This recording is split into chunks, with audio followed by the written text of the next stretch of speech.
Just 6 short months ago, Wayland's Ellie Levine was a typical 5-year-old girl, finding her way on the big kids' monkey bars at the playground, swimming every chance she got, painting her toenails sparkly purple, and waiting to hopefully be accepted into the Spanish immersion program at the local elementary school. Earlier at her 5-year wellness checkup, however, Ellie had complained of neck and arm pain, bruises on her shins, and red dots on her stomach and chest. Her pediatrician ordered blood work. The results were ominous, and a follow-up confirmed her doctor's worst suspicions. By the end of the day, instead of meeting with Ellie's new principal, her parents, Leah and Doug, were meeting with the pediatric oncologist at Boston Children's Hospital, where she broke the devastating news. Ellie had a form of blood cancer called acute lymphoblastic leukemia, also known as ALL.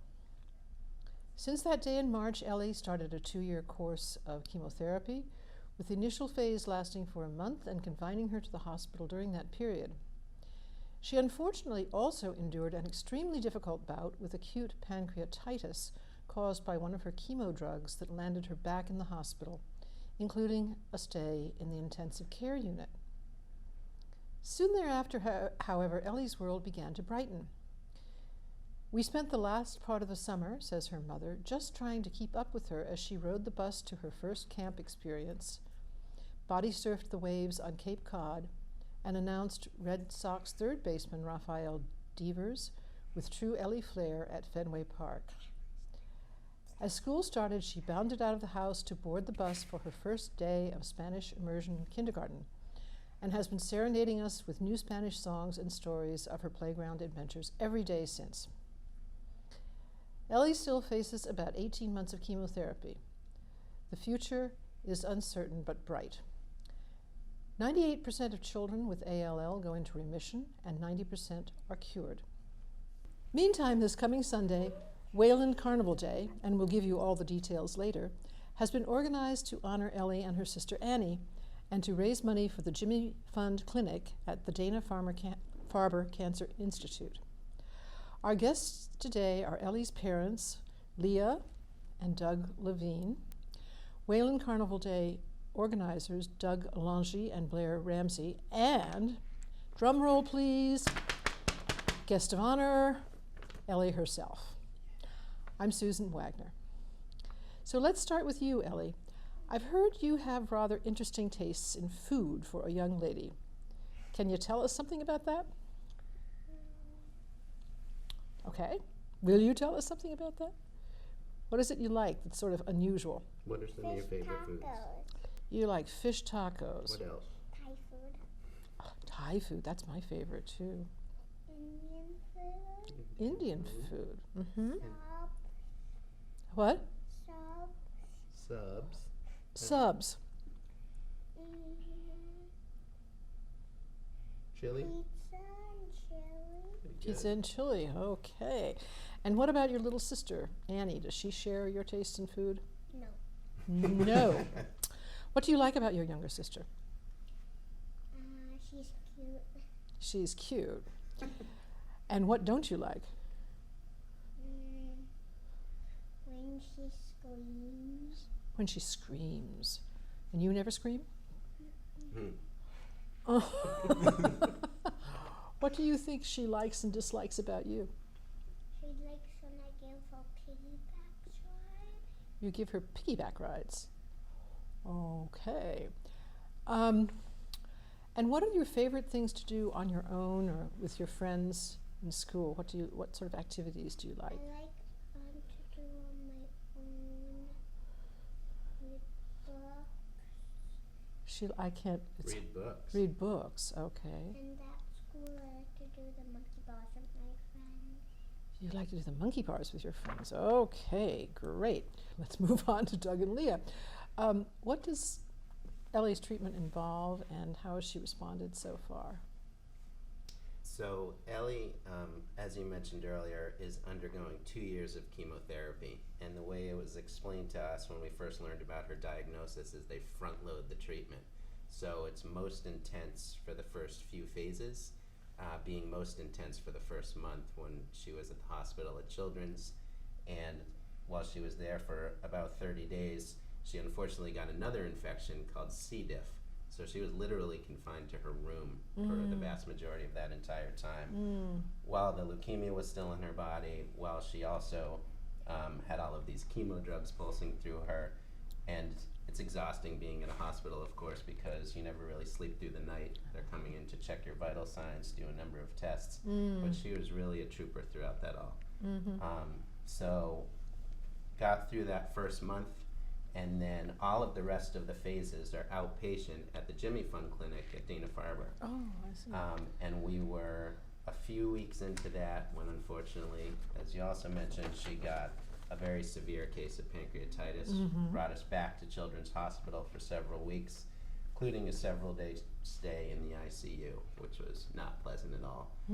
But since that time, knock on wood, she has been doing phenomenally. It's just a long road because she has 18 months of chemo to go, but she has really been taking it like a warrior. Good. A Wayland warrior. Wayland warrior. Wayland warrior. And how did you juggle your daily lives during the initial inpatient treatment? This has been really where the community stepped up in a big way for us. We're really fortunate to have a ton of help from everyone, from doing meals to signing up to help with chores around the house to helping with taking care of Annie. People from the preschool took her for play dates while Doug and I spent most of our days with Ellie in the hospital, and then Doug and I switched off spending the night with Ellie in the hospital. And we're just so blessed to have so much support of friends and family surrounding us and reaching out to help, and really there for anything that we needed, and not even waiting till we asked, but just stepping in. And we had a friend who organized a whole website of signing up to do tasks for us. It was called Lots of Helping Hands, and I mean, the power of the internet's been amazing in that way to get the word out and have people galvanize around the effort. So we were really fortunate. And Because it basically just threw our lives up into the air. Yeah, of course. You know, one moment, Ellie's doing fine, our lives are moving forward, we're dealing with two kids. You gotta stay on my lap or the camera won't be able to see you. And then the next moment, within a few hours, we're at the hospital, we left work not to return for a month. Have to figure out what to do with her 3-year-old sister, have to figure out how to continue to run the household, food shopping, meals, etc. Sure. And like Leah said, that's where the community buoyed us the whole time. Yeah. And you also had some fundraising. Do you mind talking about that a bit? I mean, you had asked for $30,000, and the response was rather overwhelming. I had a friend who had a heart transplant when I was in graduate school, and a friend of his ended up setting up a fundraising page. And he's the one who convinced me to set something up. I said, well, we have medical insurance, and he said, I did too. But he said, you're in for a marathon right now, and you have potentially years of unforeseen expenses ahead of you. Besides the co-pays, you have the time that you're going to miss work, you have every time you're going to the hospital, you have parking fees, you have meals, and it all starts to add up over the long term. And so he convinced me to set something up, and so we set it up for $35,000, and it blew me away with the outpouring of support. We hit that goal within a week, and now it's far, far surpassed that. It's been extraordinary. And I understand you didn't know most of the people who... We didn't know probably 25%, a third of the people. And we think they're friends of friends or family of friends, but we really don't know. But we've had support from people from all different phases of our lives, from elementary school on, and from people from all over the world. And in that effort, we were really fortunate, as Doug mentioned, to have that friend who had experienced the effort before, and he, within hours even of this happening, he was reaching out and preparing, organizing calls, and really that's been our experience all around. I mean, even with where we're about to go with the Wayland Carnival Day, just people are really phenomenal at organizing and getting support and rallying behind this effort. I think everybody really wants to do something to combat cancer in children because it's something that really unexpected and just you Yes. never want anyone to Touches experience. your heartstrings, that's for sure. Well, let's now turn to Doug Alonji, who, along with his colleague Blair Ramsey, is organizing Sunday's event. Doug, how did you first learn about Ellie and come to meet the Levine family? I had seen their GoFundMe account online, and I hadn't met Doug and Leah at that point, but it was a pretty touching story, obviously.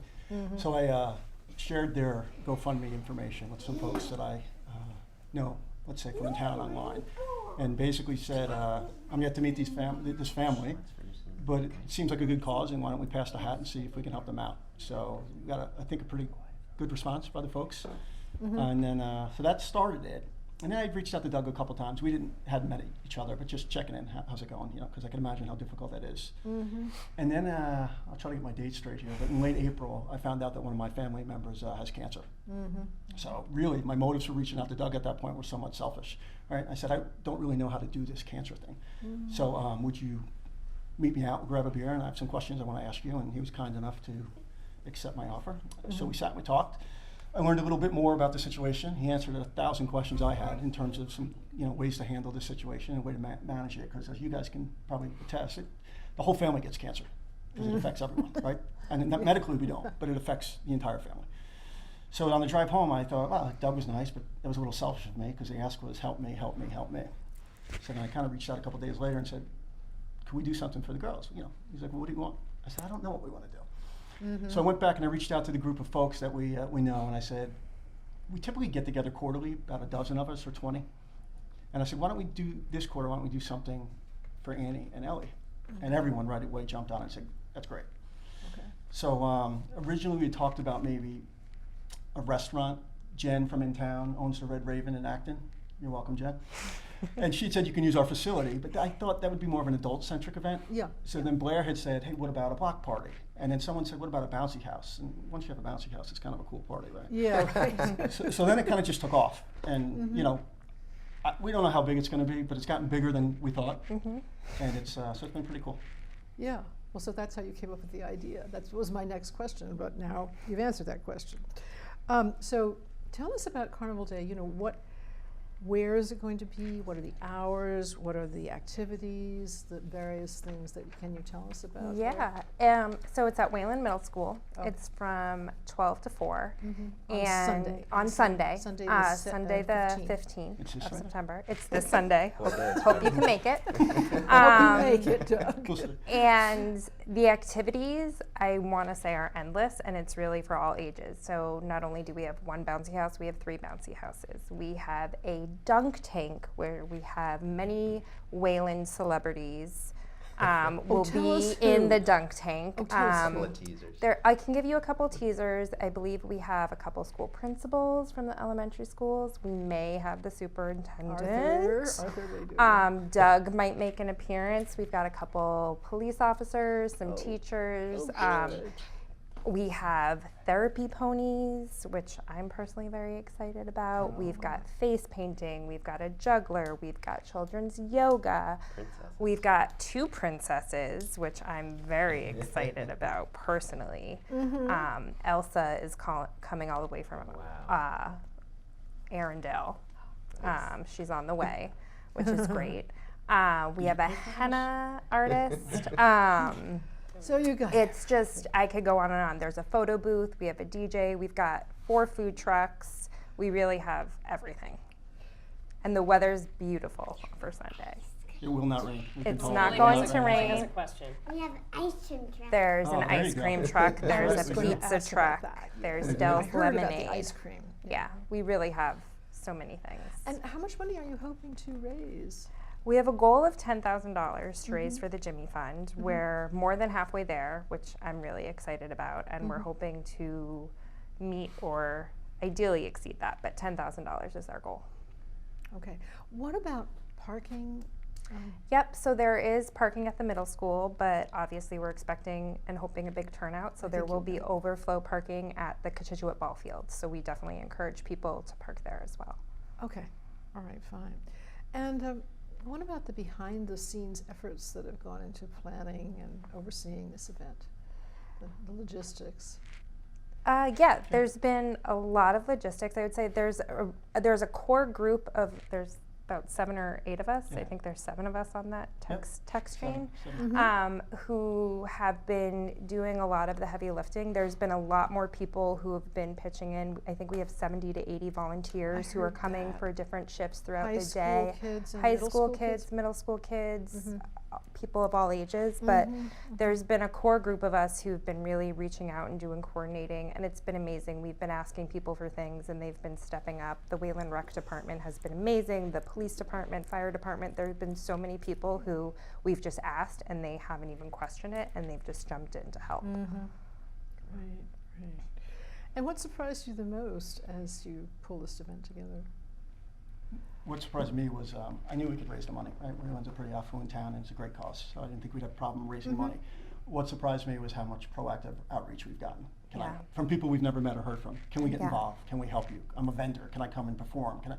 To me, that has been surprising. It's been constant, where I get updates and texts and phone calls. We all do. How can I help? I have therapy ponies.